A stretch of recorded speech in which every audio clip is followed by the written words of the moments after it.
नमस्कार मित्रों, मैं डॉक्टर करतार सिंह दीक्षा इंस्टीट्यूट के इस डिजिटल प्लेटफॉर्म पर आप सभी का हार्दिक अभिनंदन करता हूं, हृदय से स्वागत करता हूं। मित्रों, हम अपनी श्रृंखला को आगे बढ़ाते हुए आज बात करेंगे अर्वाचीन कवियों से संबंधित जो प्रश्नोत्तर है उस कड़ी की। आज की कड़ी में मुख्य रूप से हम बहुत ही महत्वपूर्ण प्रश्नों की समीक्षा करेंगे। पिछली क्लास यदि आपने ज्वाइन नहीं किए तो निश्चित रूप से हमारी उस क्लास को ज्वाइन करने की कोशिश कीजिए। आज के इस सेशन में शेष बचे हुए प्रश्नों की हम समीक्षा करेंगे। जितना हो पाएगा उन सारे के सारे प्रश्नों को लेकर के चलेंगे। आप भली भांति जानते हैं कि अर्वाचीन कवियों से संबंधित जो प्रश्न है, इनकी जो श्रृंखला है वो बहुत महत्वपूर्ण है, क्योंकि नवीन कवि जो है इनकी विचारधारा, इनका उल्लेख, इनकी पुस्तकें, इनका स्वरूप जो है वो बहुत मुश्किल से हमें तैयार हो पाता है। प्राचीन कवियों के बारे में आप भली भांति जानते हैं, काव्य किसके हैं, नाटक किसके हैं, उपन्यास किसके हैं, लेकिन अर्वाचीन कवियों से लेकर के एक बहुत महत्वपूर्ण श्रृंखला आपके साथ हम शेयर कर रहे हैं। चलिए आज के मुख्य महत्वपूर्ण प्रश्नों की हम समीक्षा करते हैं। तो सबसे पहले देखते हैं कौन से प्रश्न को हम यहाँ पर लेते हैं। आइए बात करते हैं सबसे पहले क्वेश्चन नंबर 1 की। पहला क्वेश्चन हमें स्क्रीन पर मूल रूप से दिखाई दे रहा है। देखते हैं यहाँ पर, जगदीश चंद्राचार्य का जन्म स्थान इनमें से कौन सा है। 4 विकल्प आपको स्क्रीन पर दिखाई दे रहे हैं। इन 4 विकल्पों में से आपको देखना है कि इनमें से जगदीश चंद्राचार्य का जो जन्म स्थान है वो कौन सा है। तो मैं कहता हूं कि यदि आपको पता है, यदि आपने जगदीश चंद्राचार्य के बारे में भली भांति पढ़ा है, तो 4 विकल्प जो आपको दिखाई दे रहे हैं इनके बारे में बहुत आसानी से आपको पता चल जाता है कि भाई इनका सही उत्तर क्या होगा। 4 विकल्प आपको देखा, जयपुर राजस्थान, नंबर 2 हलवद सौराष्ट्र, नंबर 3 पर आपको दिखाई दे रहा महेंद्रगढ़ हरियाणा, और नंबर 4 पर आप देख रहे हैं कानपुर उत्तर प्रदेश। ठीक है, 4 विकल्प आपके सामने। तो यहाँ पर हम मूल रूप से बात करते हैं जगदीश चंद्राचार्य का जन्म स्थान इनमें से कौन सा है। तो यदि हम सही उत्तर की बात करें तो इसका जो सही उत्तर है वो आपका हलवद सौराष्ट्र।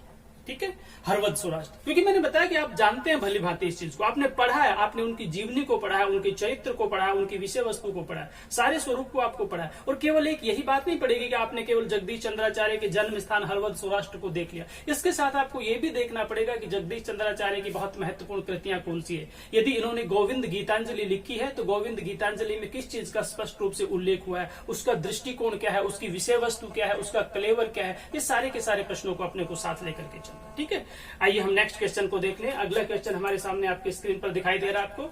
दूसरे क्वेश्चन की हम बात करते हैं। तो देखिए यहाँ पर लिखा हुआ कि समदड़ी नामक जो स्थान है, समदड़ी ग्राम बाड़मेर से इनमें से किसका संबंध रहा है। फिर एक बार मैं क्वेश्चन को दोहरा रहा हूं कि इनमें से कौन से जो महाकवि है, कौन से जो रचनाकार है, वो समदड़ी बाड़मेर से जिनका संबंध रहा है। ठीक है, तो यदि मैंने बताया कि आप इनके जन्म स्थान को जानते हैं, आप इनके जीवन परिचय को जानते हैं, आप इनकी विषय वस्तु को जानते हैं, तो आपको भली भांति इस चीज का परिचय प्राप्त होगा कि इनका रचनाकार का जन्म स्थान कौन सा। 4 विकल्प आपको दिखाई दे रहा, सीताराम भट्ट परवनिकर, पंडित गणेश राम शर्मा, श्री राम दवे और पंडिता क्षमाराव। ये पंडिता क्षमाराव है, थोड़ा सा मिसप्रिंट है। ठीक है, 4 विकल्प आपको दिखाई दे रहे हैं। सवाल पूछा गया कि इनमें से बाड़मेर से किनका संबंध रहा है। तो मैंने बताया कि यदि आप विषय वस्तु को जानते हैं, यदि आपने चरित्र को पढ़ा है, यदि आपने जीवन चरित्र को पढ़ा है, तो भली भांति आपको जानते हैं कि इसका जो सही उत्तर है वो है पंडित श्रीराम दवे। पंडित श्रीराम दवे। ठीक है, अब पंडित श्रीराम दवे के बारे में आपको ये भी जानना है कि पंडित श्रीराम दवे की अन्य कृतियां कौन सी हैं, कौन कौन सी पुस्तकें जो है वो पंडित श्रीराम दवे की हैं। इनमें से चाहे आप किसी की बात करें, चाहे आप भृत्याभरण की बात करते हैं, चाहे आप मेघोपालंब की बात करते हैं या अन्य किसी कृति की बात करते हैं, केवल एक प्रश्न बन गया उसी से आपका उत्तर नहीं निकलना। ठीक है, उसके साथ साथ अन्य जो महत्वपूर्ण प्रश्न बनेंगे, दूसरे जो सवाल बनेंगे, उनकी भी हमें चर्चा करनी है यहाँ पर। ठीक है, इस विषय वस्तु को भी आपको भली भांति विशेष रूप से देखना। ठीक है, तो ये इसका सही उत्तर होगा पंडित श्रीराम दवे। आइए नेक्स्ट क्वेश्चन को देखते हैं। अगले क्वेश्चन में हम बात कर रहे हैं, यहाँ पर स्क्रीन पर आपको दिखाई दे रहा है कि निम्न में से जितने भी रचनाकार हैं, निम्न में से श्रीराम दवे द्वारा अनुदित कृति कौन सी। 4 जो कृतियां हैं इनमें से पूछा गया कि इनमें से पंडित श्रीराम दवे की अनुदित कृति कौन सी है। नंबर 1 यवनी नवनीतम, बी पर आपको दिखाई दे रहा है राजलक्ष्मी स्वयंवर, सी पर आपको दिखाई दे रहा भृत्याभरणम, और चौथा है साकेत संगम। तो सवाल ये नहीं कि इनमें से इनकी रचना कौन सी है। सवाल कई बार हम क्या करते हैं, बहुत जल्दी में हम उसको देख नहीं पाते कि प्रश्न पूछा गया है, प्रश्न की शैली क्या है, ये आपको भली भांति पता होना चाहिए। तो ये पूछा गया इनमें से इनकी अनुदित कृति कौन सी। ठीक है, मूल कृति नहीं, इनकी मौलिक कृति नहीं है, सिर्फ अनुदित कृति है यहाँ पर। तो इसका जो सही उत्तर होगा वो सही उत्तर आपको स्क्रीन पर दिखाई दे रहा है। यहाँ पर देखिए, ये इसका है यवनी नवनीतम। ठीक है, आपको ये भी पता होना चाहिए कि यवनी नवनीतम में किस चीज का वर्णन किया है, इसका उल्लेख क्या है, इसकी विषय वस्तु क्या है, इसका कलेवर क्या है, मूल कौन सी भाषा में लिखी गई है, इसके रचनाकार कौन है। ठीक है, अनुदित हुई है तो कब हुई है, किस दृष्टिकोण में इसका अनुवाद हुआ, वो सारी की सारी चीजें आपको देखनी, क्योंकि सवाल वहां से भी बनता है। ठीक है, आइए अगले क्वेश्चन को देखते हैं। नेक्स्ट क्वेश्चन अपने स्क्रीन पर दिखाई दे रहा है। नेक्स्ट क्वेश्चन हमारा, अयोध्या आंदोलन से संबद्ध कृति इनमें से कौन सी है? 4 विकल्प आपको दिखाई दे रहे हैं। सवाल एक बार रिपीट कर देता हूं, दोहरा दे रहा हूं। सवाल पूछा गया है कि अयोध्या आंदोलन से संबंधित कृति है, इनमें से कौन सी है? मतलब कहीं न कहीं जो 4 कृति आपको दिखाई दे रही है, इनमें से अयोध्या के आंदोलन से संबंधित कृति एक है। नंबर 1 ललिता लहरी आपको स्क्रीन पर दिखाई दे रहा है। नंबर 2 कामधेनु शतकम। नंबर 3 पर आपको दिखाई दे रहा है साकेत संग्राम। और नंबर 4 पर आपको विकल्प के रूप में दिखाई दे रहा है भारती विलास। 4 विकल्प आपके सामने स्क्रीन पर। इनमें से पूछा गया है कि अयोध्या से संबंधित, तो यदि आप अयोध्या के बारे में थोड़ा सा भी जानते हैं, आपने रचना को पढ़ा है या रचना को नहीं भी पढ़ा,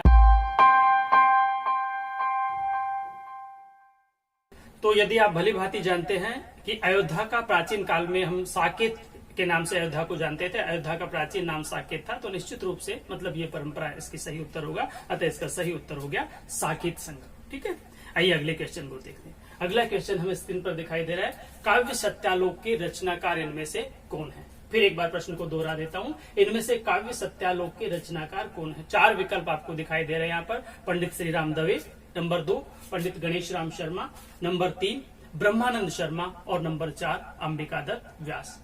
तो मैंने बताया कि काव्य सत्यालोक, यदि आपने इस परंपरा को पढ़ा है, काव्य सत्यालोक पुस्तक को पढ़ा है, इस पुस्तक के कलेवर को आपने पढ़ा है, इसकी विषय वस्तु को पढ़ा है, तो आप भली भांति जानते हैं कि इस पुस्तक के रचनाकार जो है वो है पंडित ब्रह्मानंद शर्मा। पंडित ब्रह्मानंद शर्मा। अब आपको यह भी देखना है कि काव्य सत्यालोक में काव्य की नवीन परंपराओं का वर्णन किया गया है। काव्य सत्यालोक में काव्य के अंतर्गत जो विभिन्न प्रकार की नवीन विचारधारा है, इनके जो नए दृष्टिकोण है, ठीक है, इन्होंने काव्य के बारे में क्या कहा? प्राचीन काव्य शास्त्रीय ग्रंथ तो हमने पढ़े, लेकिन इनका जो स्वरूप था उसका भी इन्होंने विशेष रूप से इसमें वर्णन किया है। ठीक है, तो इसका सही उत्तर ब्रह्मानंद शर्मा। आइए नेक्स्ट क्वेश्चन को देखते हैं, अगले क्वेश्चन को देखते हैं।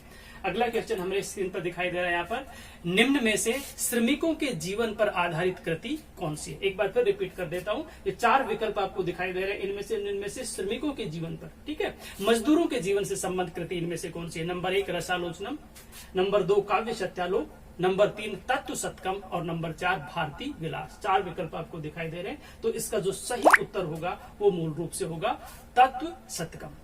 सही उत्तर इसका कौन सा होगा? तत्व शतकम।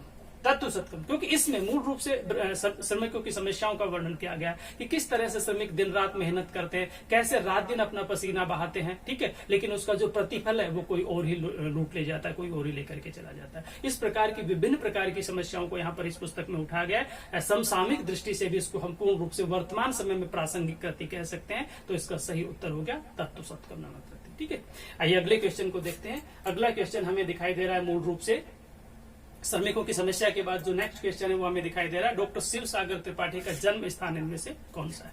ठीक है, फिर एक बार दोहरा देता क्वेश्चन को, इनमें से डॉक्टर शिव सागर त्रिपाठी का जो जन्म स्थान है वो कौन सा है? ठीक है, 4 विकल्प आपको दिखाई दे रहे हैं। नंबर 1 डूंगरपुर राजस्थान है, नंबर 2 महेंद्रगढ़ हरियाणा, नंबर 3 संडीला उत्तर प्रदेश और नंबर 4 नागपुर महाराष्ट्र। 4 विकल्प आपको दिखाई दे रहे हैं। तो यदि आप, मैंने बताया कि शिवसागर त्रिपाठी के स्वरूप को जानते हैं, उनके जन्म स्थान को जानते हैं, उनकी कृति को जानते हैं, उनकी रचनाओं को जानते हैं, ठीक है, उनकी पृष्ठभूमि को जानते हैं, तो भली भांति आपको इस बात का परिचय होगा कि इसका जो सही उत्तर है वो है संडीला उत्तर प्रदेश। क्योंकि संडीला उत्तर प्रदेश से मतलब पूर्ण रूप से इनका प्रारंभिक दृष्टिकोण प्रारंभ होता है, जीवन की शुरुआत होती है, उसके बाद फिर अलग अलग स्थानों पर जाते हैं। वो सारा दृष्टिकोण आपको देखना है और उनको कृतियां भी आपको देखनी, उनके स्वरूप को देखना, उनके क्लेवर को देखना। मैंने कहा केवल एक ही चीज नहीं, केवल यही नहीं संडीला उत्तर प्रदेश एक क्वेश्चन हो गया, इस क्वेश्चन का उत्तर हमने दे दिया, नहीं, उसके साथ साथ अन्य जितने भी सवाल बनते हैं जो बहुत महत्वपूर्ण बनते हैं उनको आप देखना। इससे संबंधित मटेरियल यदि आपके पास उपलब्ध है तो बहुत अच्छी बात है, और यदि नहीं है तो मैं बार बार कहता हूँ आपकी निश्चित रूप से आप हमसे संपर्क कीजिए, कमेंट कीजिए, किसी भी माध्यम से, दूरभाष के माध्यम से, फोन के माध्यम से हमसे संपर्क कीजिए।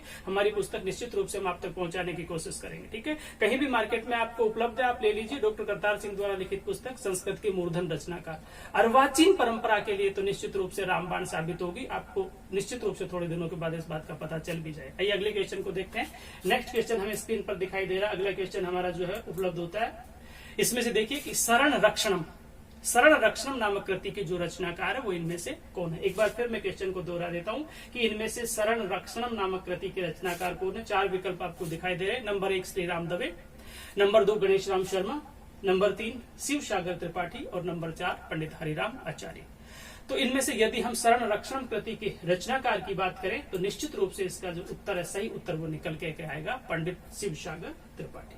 क्योंकि इसमें उन्होंने शरण रक्षा की बात की कि कोई हमारे शरण में आता है तो किस तरह से हम उसकी रक्षा करते हैं, शरणागत का क्या धर्म होता है, शरण में आए हुए व्यक्ति का क्या धर्म होता है, किस तरह अपने प्राणों को न्यौछावर करके भी हम उनके स्वरूप का वर्णन करते हैं। इस सारे का सारा दृष्टिकोण इस कृति में हमें मूल रूप से देखने को मिलता है। ठीक है, तो इसका सही उत्तर हो गया शिवसागर त्रिपाठी। ठीक है, अगले क्वेश्चन को हम देखते हैं। यहाँ पर अगला क्वेश्चन हमें विकल्प के रूप में दिखाई दे रहा है कि कथा पंचकम में कितनी कथाओं का संग्रह मिलता है। फिर एक बार रिपीट करता हूं कि कथा पंचकम नामक जो कृति है इसमें कितनी कथाओं का संग्रह मिलता है। हालांकि ये बहुत महत्वपूर्ण प्रश्न नहीं है, निश्चित रूप से आपको दिखा भी 15 कथाएं, इसमें 5 कथाएं, 25 कथाएं, 50 कथाएं, तो इसका नाम ही क्या है, कथा पंचकम। नाम ही क्या है इसका, कथा पंचकम। तो यदि कथा पंचकम है तो इसमें 5 रचनाओं का संग्रह निश्चित रूप से, तो इसका सही उत्तर हो गया इसमें 5 रचनाओं का जो है वो संग्रह हमें दिखाई देता है। सवाल केवल यही नहीं कि कथा पंचकम में कितनी कथाएं, सवाल ये कि कथा पंचकम किन की कृति है। समस्यात्मक प्रश्न मैं आपके लिए छोड़ता हूं कि कथा पंचकम नामक जो कृति है वो किन की कृति है। इसके विपरीत मैंने बताया कि यदि मैंने किसी भी रचनाकार, चाहे वो श्री राम दवे की हमने बात की हो, चाहे वो साकेत संग्रम की हमने बात की हो, इससे बहुत से प्रश्न निकल करके आते हैं। अब साकेत संग्रम की बात करें तो अयोध्या से संबंधित बहुत महत्वपूर्ण जो कार सेवा हुई है, जितने भी लोगों ने अपना श्रम दान किया, उन सबका एक स्वरूप निकल करके इस पुस्तक में आता है, इस कृति में आता है। बहुत ही व्याख्यात रूप में, बहुत ही एक डिटेल के रूप में, एक समीक्षात्मक रूप में हमने अपनी पुस्तक में इन सारी चीजों को देने का प्रयास किया है। तो निश्चित रूप से आप उस पुस्तक को पढ़िए, अन्य भी जितना भी मटेरियल आपके पास उपलब्ध होता है उसको पढ़िए। प्रश्नों की श्रृंखला को हम निश्चित रूप से आपके साथ में जारी रखेंगे। आज की इस क्लास में इतना ही। नमस्कार, जयतु संस्कृतम, जयतु भारतम।